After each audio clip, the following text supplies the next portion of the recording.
petani. Video kali ini mengangkat prosedur operasional budidaya padi inbrida terstandar. Padi inbrida merupakan padi yang sangat digemari oleh petani karena umur panen padi inbrida umumnya lebih singkat. Padi inbrida merupakan hasil persilangan galur murni atau tanpa penyerbukan silang dengan varietas lain. Dengan kata lain, produksi benih inbrida lebih sederhana dibandingkan dengan padi hibrida atau varietas lokal lainnya. Tahapan budidaya padi inbrida terstandar meliputi persiapan lahan, persiapan benih, penanaman padi sawah, pemupukan padi sawah, pengairan, perlindungan tanaman, panen dan pasca panen. Persiapan lahan dilakukan melalui 2 tahapan.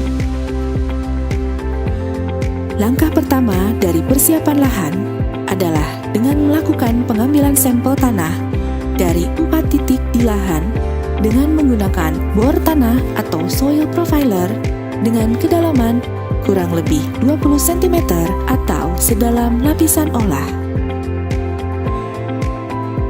Selanjutnya, 4 sampel tanah tersebut dicampurkan dan dimasukkan ke dalam wadah plastik dan diberi label. Setelah itu, sampel tanah diuji di laboratorium dengan menggunakan perangkat uji tanah sawah atau PUTS.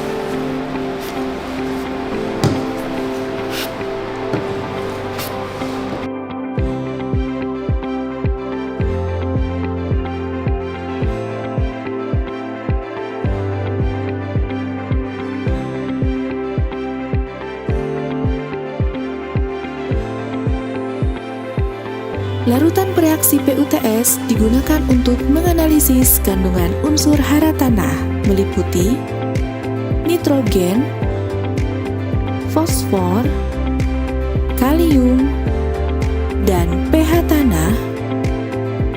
Pengujian sampel tanah juga dapat dilakukan langsung di lapangan yang melibatkan penyuluh maupun teknisi lapang. Uji tanah dilakukan dengan tahapan yang sama seperti di laboratorium dengan cepat, mudah, murah, dan akurat. Pembacaan hasil uji menggunakan bagan warna yang dilengkapi dengan rekomendasi penambahan pupuk. Hasil ini dijadikan sebagai rekomendasi penambahan pupuk ke tanah sebelum dilakukan penanaman padi untuk penyediaan hara tanaman padi inbrida. Pembajakan tanah pertama sedalam 15-20 cm menggunakan bajak traktor singkal. Lalu tanah diinkubasi atau diistirahatkan selama 3-4 hari. Lahan diberi pupuk organik atau pupuk kandang yang telah matang sebanyak 2 ton per hektar. Lahan lalu diberi dolomit yang bertujuan untuk perbaikan dan peningkatan kesuburan tanah serta untuk menyeimbangkan ekosistem di dalam tanah. Setelah itu dilakukan pembenaman gulma dan aplikasi biodekomposer untuk mempercepat pelapukan. Lahan selanjutnya digenangi air setinggi 2-5 cm di atas permukaan selama 2-5 hari sebelum pembajakan. Pembajakan tanah kedua dapat menggunakan bajak rotari sehingga menghasilkan pelumpuran minimal 25 cm. Perataan tanah menggunakan garu atau papan yang ditarik dengan tangan. Tanah dibiarkan dengan kondisi lembab selama 1-2 hari supaya lumpur tetap stabil. Setelah itu, air dibuang sampai tanah macak-macak dan siap untuk dilakukan pencaplakan atau pemetaan jarak tanam.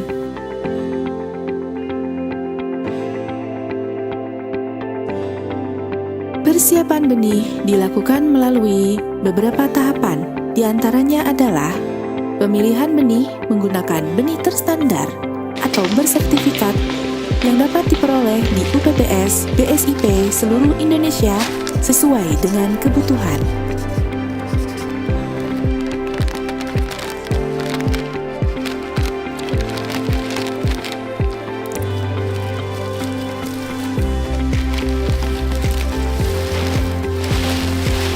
Benih dimasukkan ke dalam karung dan ditutup rapat, serta diberi label berisi nama varietas dan tanggal semai.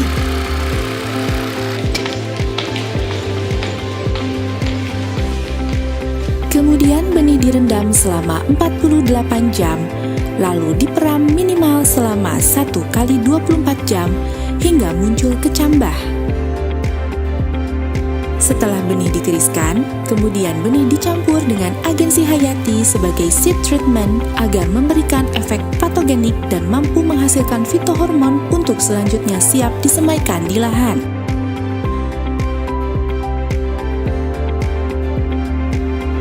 Penanaman padi sawah. Penanaman padi sawah dimulai dengan persemaian. Lahan untuk persemaian dibutuhkan 400 meter persegi per hektar atau 4% dari lahan yang akan ditanami dengan benih sebanyak 20 hingga 25 kg per hektar. Persemaian dilakukan dengan menanam 2-3 benih padi per lubang tanam per rumpun. Bibit padi ditanam dengan bibit muda antara 15-20 hari setelah sebar. Persiapan penanaman padi diawali dengan melakukan pengaturan ukuran caplak dengan menentukan jarak tanam dan populasi tanaman persatuan luas. Jarak antar baris dibuat 25 cm, kemudian antar 2 atau 4 baris dikosongkan 50 cm. Jarak tanam pada barisan dibuat sama dengan setengah jarak tanam antar baris. Penanaman padi sawah dilakukan dengan menggunakan metode jajar legowo. Jajar legowo adalah metode penanaman padi di mana di antara barisan tanaman terdapat lorong yang luas dan memanjang secara berselang.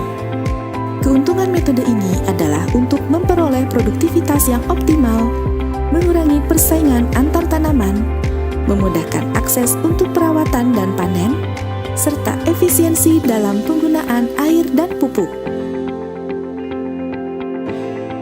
Penyulaman dimaksudkan untuk mengganti bibit yang mati agar populasi tanaman tidak berkurang.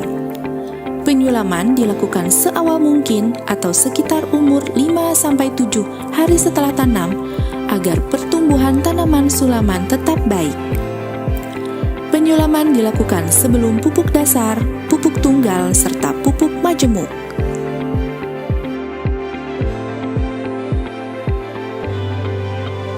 Pengairan. Pengairan di sawah dibuatkan pintu masuk air atau inlet pada pematang bagian depan dekat saluran tersier, dan pada ujung petakan sawah dibuat celah pintu atau outlet pembuangan kelebihan air. Tinggi celah pintu pembuangan setinggi 5 cm dari permukaan tanah atau lumpur bervariasi tergantung fase pertumbuhan tanaman padi. Pemberian air dilakukan dari mulai 0 hingga 9 hari setelah tanam, 15 hingga 29 hari setelah tanam, 35 hingga 70 hari setelah tanam dengan ketinggian air 5-10 cm dari permukaan. Pemupukan padi sawah.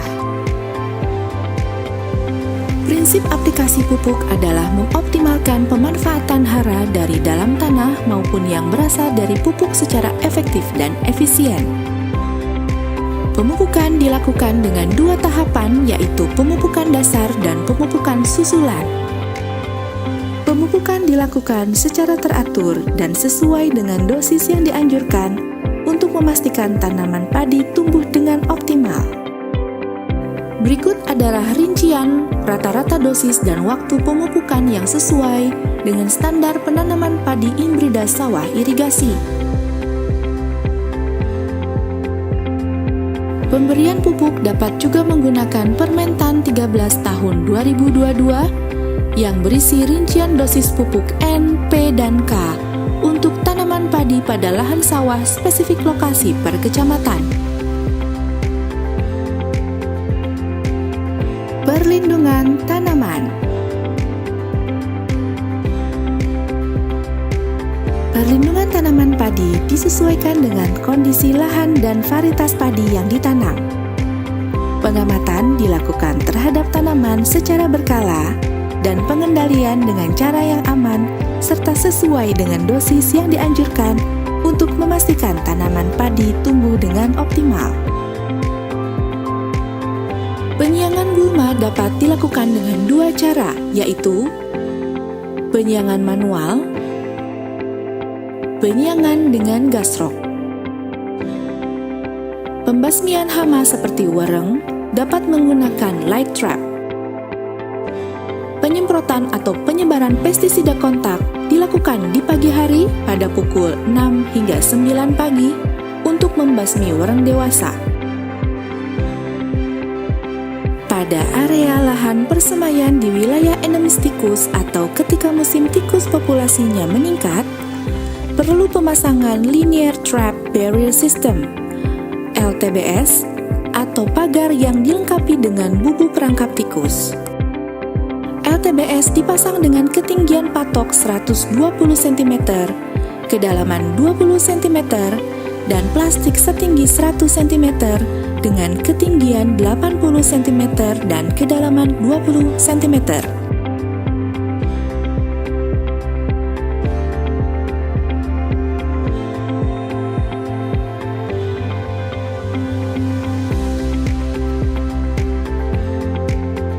Panen padi.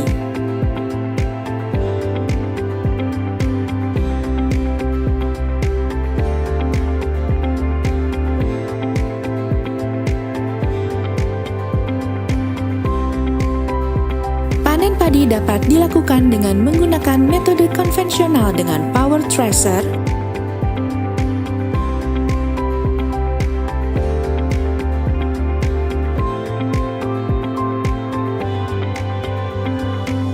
dan mekanisasi dengan menggunakan combine harvester. Combine harvester mampu memanen sekaligus merontokkan padi dengan gabah yang siap dikemas ke dalam karung kemasan. Keuntungan dari penggunaan combine harvester adalah panen menjadi lebih efisien, aman, serta dapat menekan susut hasil padi.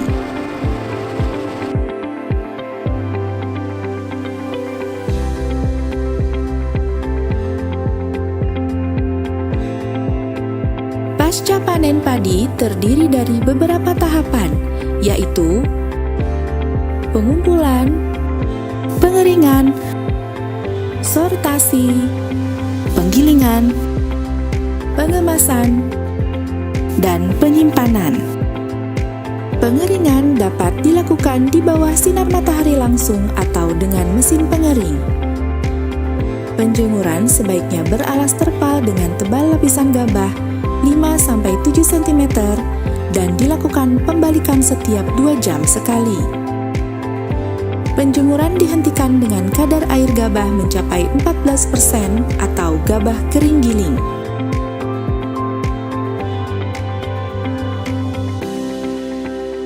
Sortasi dilakukan dengan cara pemilihan atau pemisahan hasil panen yang baik dari yang rusak dan benda asing lainnya. Sortasi dilakukan dengan menggunakan alat dan atau mesin sesuai dengan sifat dan karakteristik hasil panen. Sortasi harus dilakukan dengan memperhatikan mutu hasil panen.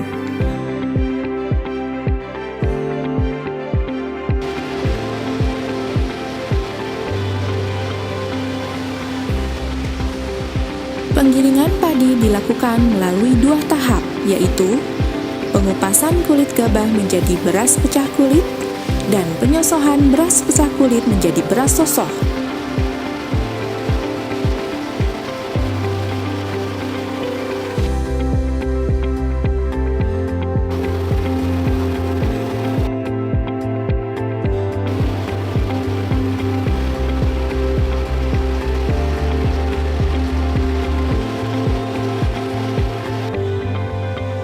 Pengemasan dilakukan untuk melindungi produk dari gangguan faktor luar yang dapat mempengaruhi daya simpan, kontaminasi cemaran, dan nilai tambah produk. Pengemasan menggunakan media atau bahan sesuai standar. Penerapan standar mampu mengatasi kebutuhan beras yang tinggi di masyarakat. Untuk itu, mari lakukan cara berbudidaya padi inbrida yang baik dan benar. Sobat Tani di mana saja berada, ikuti terus konten-konten pertanian kami berikutnya.